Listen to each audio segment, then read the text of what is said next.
welcome. How are you guys doing?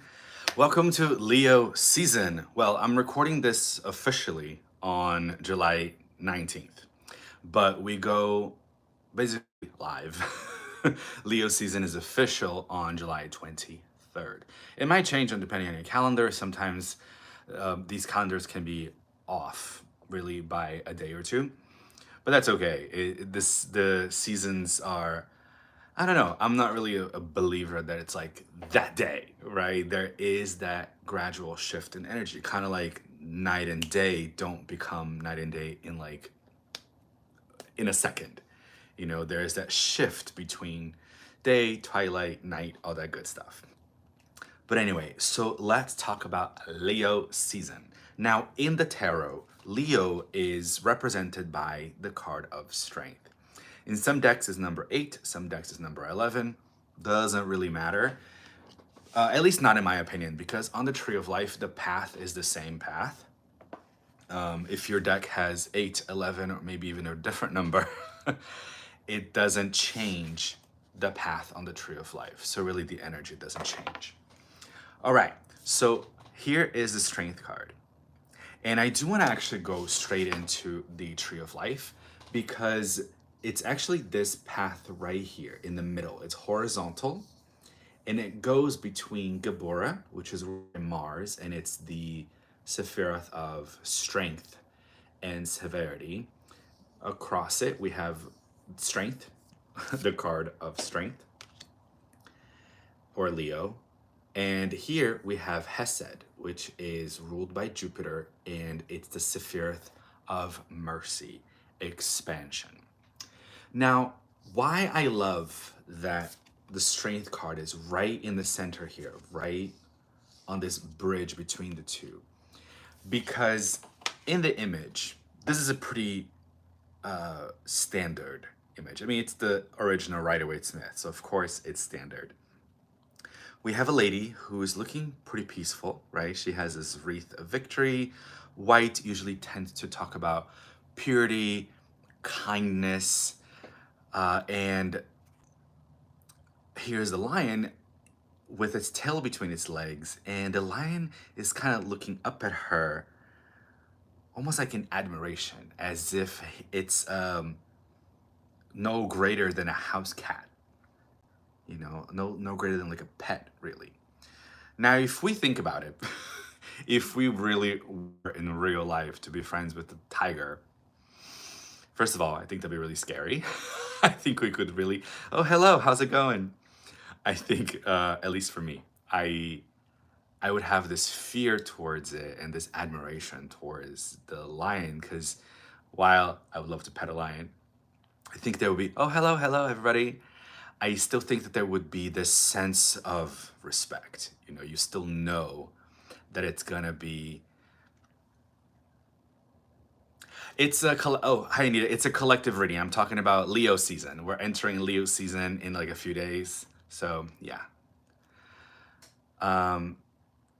Myanmar? No, I don't. Okay, so here's a strength card talking about Leo season, right?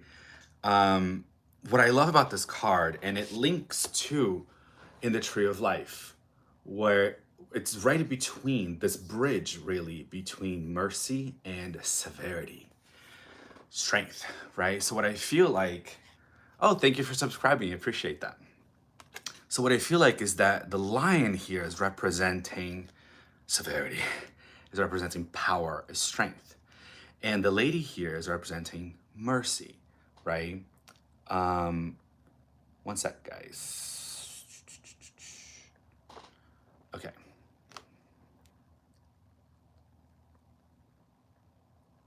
Oops. Technology. I'm getting notification on my phone, so I'm just kind of hiding it. Okay, so we're back. So here is the bridge between the two, right? The bridge between mercy and severity. While mercy is represented here by the lady, oh, hello, by the lady, right? She's looking pretty peaceful. And the severity card here is represented by, or severity sphere, I should say, represented by the power of the lion. Leo is ruled by fire. It's the element of fire. So don't be surprised if I think in this season of Leo, you start getting some of your fire back.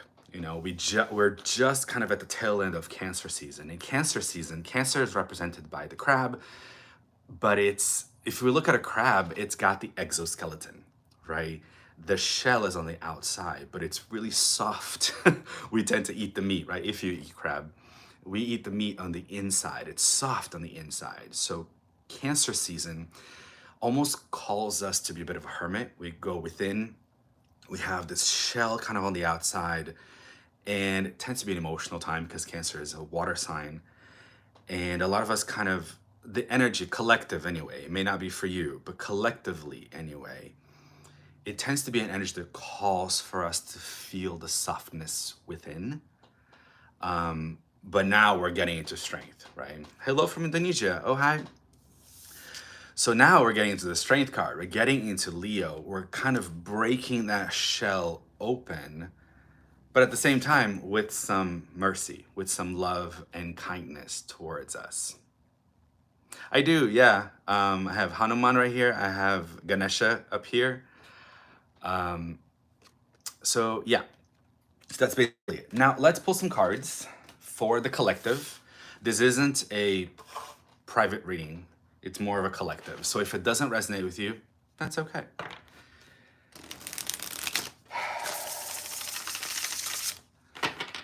But it's kind of like us as a society in general. What does that mean for us, right?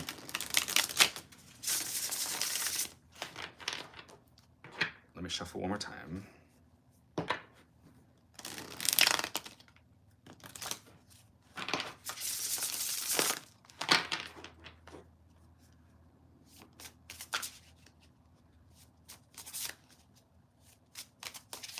I'm gonna pull 3 cards and see what we get.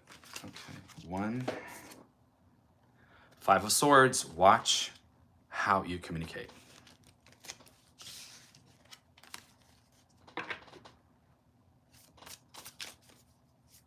5 of Swords can be a card of communication, miscommunication, I should say. Words kind of being misunderstood a little bit. Because also with the Strength card, it's fire, right? It's Leo. I think it can, whenever we want to set a boundary, whenever we want to kind of say something and speak something into existence, it can come from a place of power.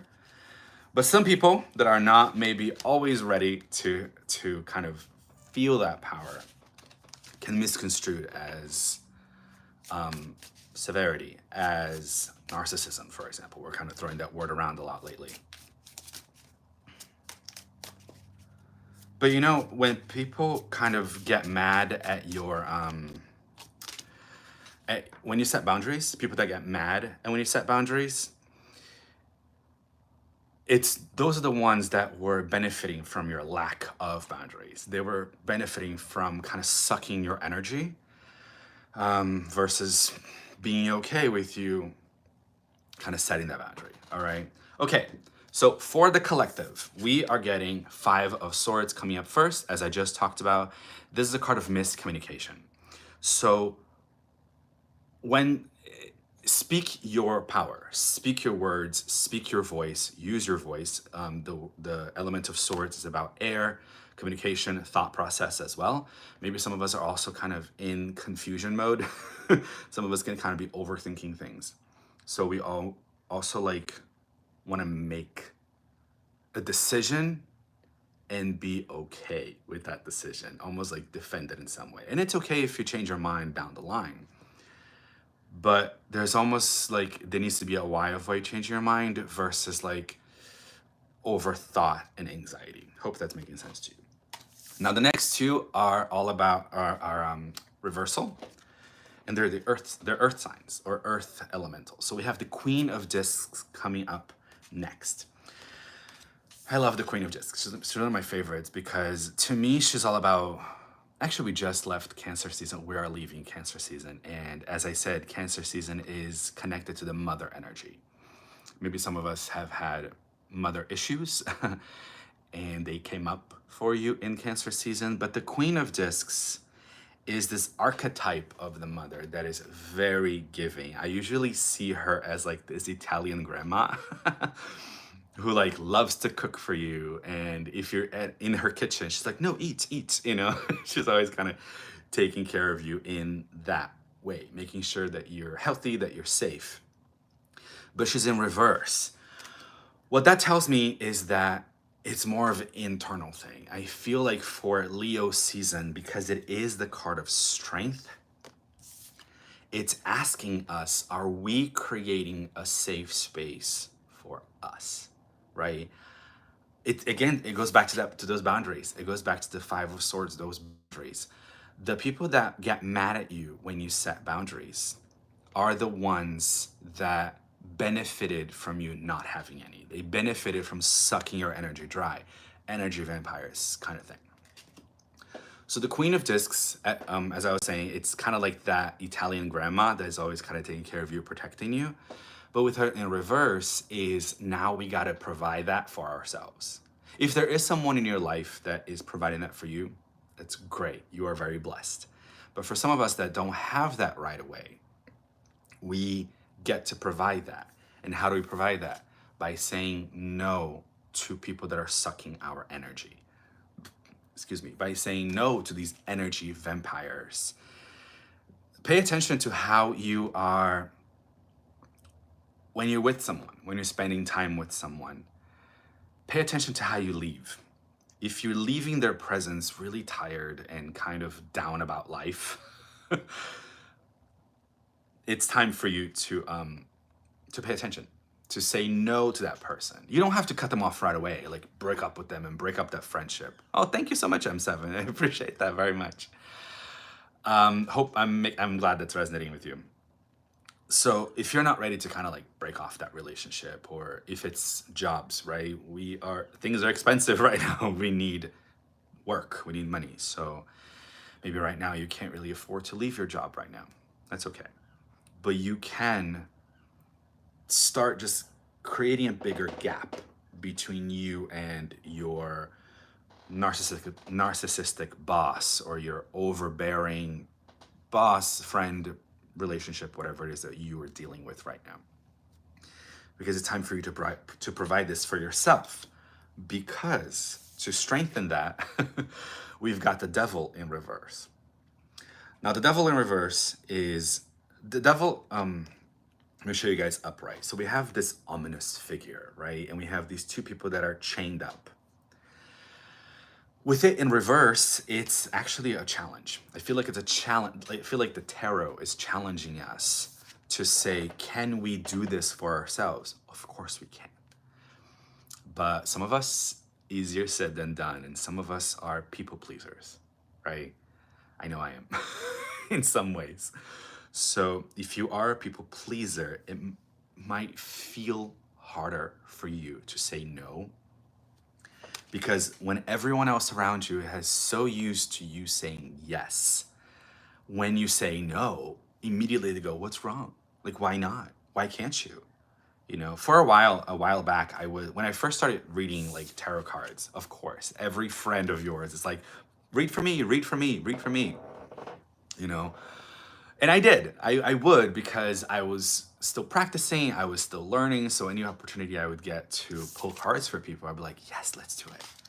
But now I've been doing this for almost 7 years now. And now I will read for other people, right? For those that book with me, for those that go to my website. But I also am more protective of my energy when it comes to just kind of reading it for anyone, right? When I say for anyone, I mean like when I'm out, when I'm with friends or something, and we're just like having a good time and having fun. Right now is not the time to like for me to pull cards. Cards to me tend to feel a bit more sacred. To me, they really help people, and I feel like I have to be in the right mind space and the right energy exchange. So anyway, so when I started saying no, not right now, or I stopped kind of carrying my cards with me, people would get surprised. They'd be like, wait, why don't you have your cards with you? What's going on? And I'm like, well, I am setting boundaries. I am protecting my energy. I am saving up my energy. It's almost like, you know, reading tarot cards and being kind of this Reiki healer. A lot of people out there are Reiki healers or witches or people that kind of use energy work. It's really easy. Actually, broaden that and take it to any entrepreneur, really, any artist kind of thing. It's really hard for us to never clock out. You know, there is a kind of a peace in some way if you have like a 9 to 5 job or something. 5 o'clock comes, you clock out and you go home. You're not really thinking about that job. It'll be there tomorrow, but you have that the night hopefully for yourself. But when you're kind of an artist or a spiritual worker, you don't clock out. You don't have hours per se. So you have to set your own hours. That's what the devil in reverse is saying. You have to set your own hours. You go, no, I'm off duty right now. Kind of like an off-duty cop. You know, right now I'm with my friends. Right now I'm a civilian, if you will, and I'm clocked out. I'm on duty right now, and that's okay for you to do that. You don't have to be a tarot reader or a Reiki master or any kind of artist to do this. If you don't want to be kind of like the therapist for your friends in the moment, it's okay for you to say no. That's basically what Leo is saying. The Leo season is saying, and the strength to say no, and the gentleness to say no, and to defend your no. People will probably question you. Why not? You go, because no, because I said so, because my no is a full sentence. All right, guys, I hope that makes sense to you. Thank you guys so much for joining me, for all the comments. You guys are awesome. I really appreciate your presence. I am, I come on here at least once a month on YouTube to do these lives every season. What comes after Leo? I don't know. Virgo, I think. I think it's Virgo. So I'll back for Virgo. But if you guys want to like check out some of my work, I'm on Substack as well. I've started writing a little bit more. Not a great writer, some shit writing, but at least there's stuff there if you guys want to check it out. All right, thank you guys so much, and I'll see you guys next time.